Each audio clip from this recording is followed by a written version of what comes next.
જય શ્રી કૃષ્ણ, જય માતાજી બધાને। તો આજે આપણે સવારનો બ્લોગ સ્ટાર્ટ કરી દીધો છે ને વાગ્યા છે સવારના 9 અને આપણે છે ને બહાર ફરી વાળવા જવાનું છે।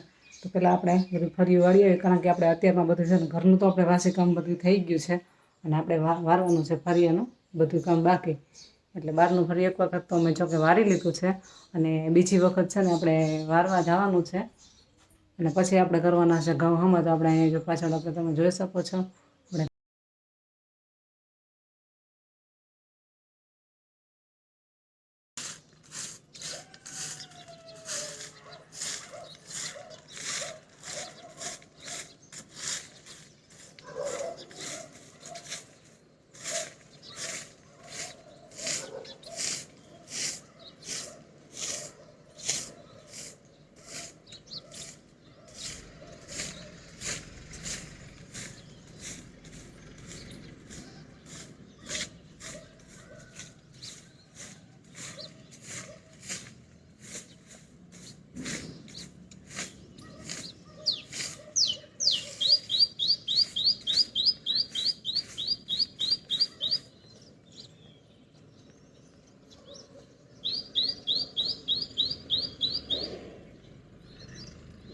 ખોડિયા ખાવા આવી ગયા।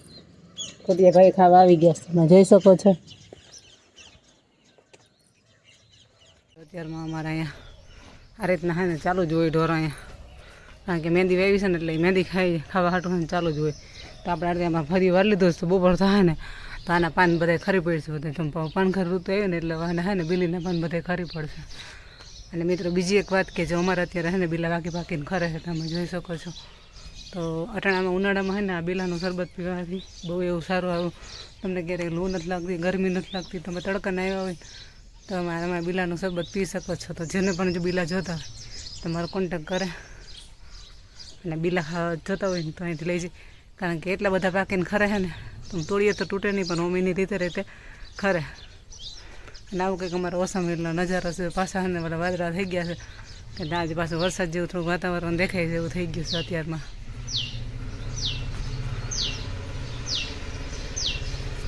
ચાલો તો આપણે બધું ફરી વાર લીધું છે ને હવે આપણે પાછા ઘઉં સાફ કરવા બેસી જઈએ, કારણ કે આપણે સાફ કરવાના છે અત્યારે ઘઉં। તો સ્ટાર્ટ કરી દે ઘઉં સાફ કરવાનું।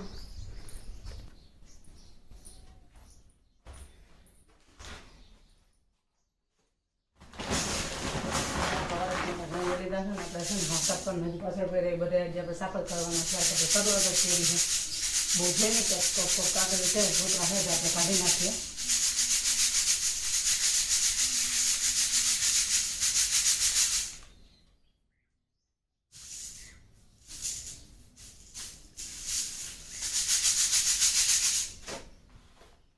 જો અમને હે ને અહીંયા મહેંદી જ ખાવી હોય ને બધાને હે ને મહેંદી બહુ ભાવે। હાલ હાલ હાલો હાલો હાલો માતાજી હાલો હાલ હે લે લે લે લે હાલો લે હાલ હાલ હાલ। તો એમાં થોડીક વાર થાય ને એટલે પાછા આવી જા, કારણ કે આ એટલી મહેંદી એને હે ને ખાવાની બહુ મજા આવે। નીચે નીચેથી ખાવ જા બાઠી ગયા રહેવા જ નથી દીધી।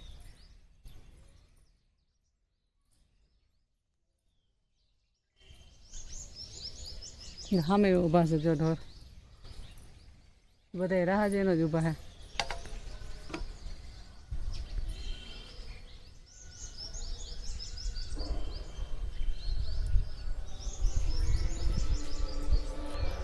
તો હવે કંઈક જાહેરાત થાય છે ઘઉં ચોખા દેવા ગઈ છે ને એને।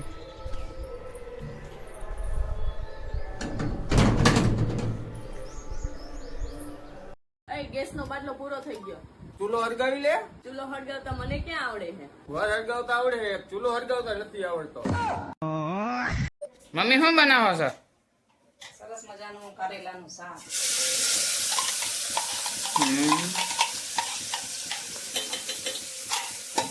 આ ચવાણું શું અહીંયા પડ્યું છે? અહીંયામાં કારેલા ભરવામાં ચવાણું નાખ્યું છે, આ ટમેટો ક્રોસ કરી લીધું છે, આ લસણ આદું છે અને આપણે આ ડુંગળી નાખી દીધી। કારેલાનું શાક બનાવી દીધું।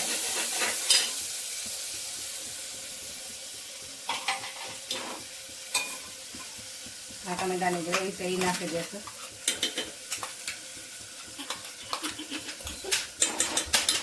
એ જગ્યા આખું થોડું હોય રહ્યું ખાલી હોય. સરસ મજાનો બધો મસાલો. હવે આપણે એમાં લસણ આદુની પેસ્ટ છે એ નાખી દઈશું. આપણે જે ચટણી નાખી છે એમાં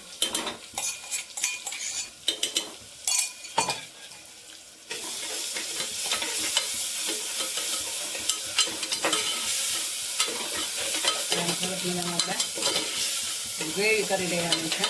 અને કારેલા તો આપણે જે બાફી જ લીધા છે એટલે બહુ બાફવાના નથી. હવે આપણે એક ચમચી એમાં નમક નાખી દઈશું. બહુ બાફવાના નથી. આ ગ્રેવી થઈ ગઈ એટલે હવે કારેલા એમાં નાખી દેવાનું.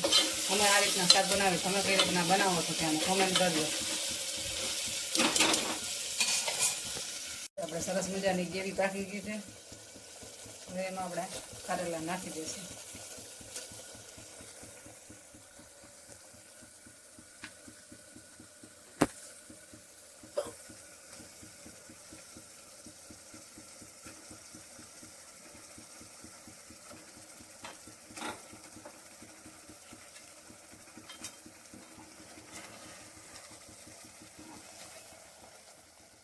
બનાવીશું તો બહુ ભાંગી જાય એટલે આપણે આમાં જ હલાવવાના.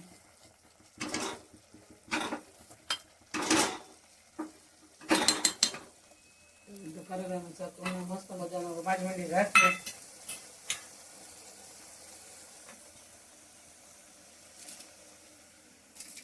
ઉપરથી નાખી દઈએ થોડા ધાણા. એટલે સરસ મજાનું કરેલાનું શાક બનીને તૈયાર. જો તમને દેખતા જ મોઢામાં પાણી આવતું જશે એવું શાક બનીને તૈયાર થઈ ગયું છે.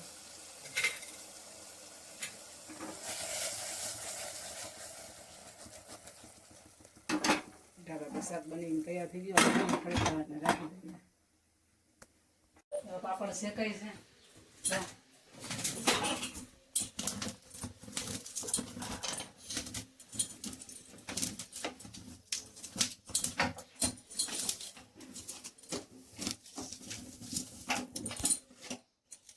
મસ્ત મજાનું પાપડ શેકાઈ ગયું.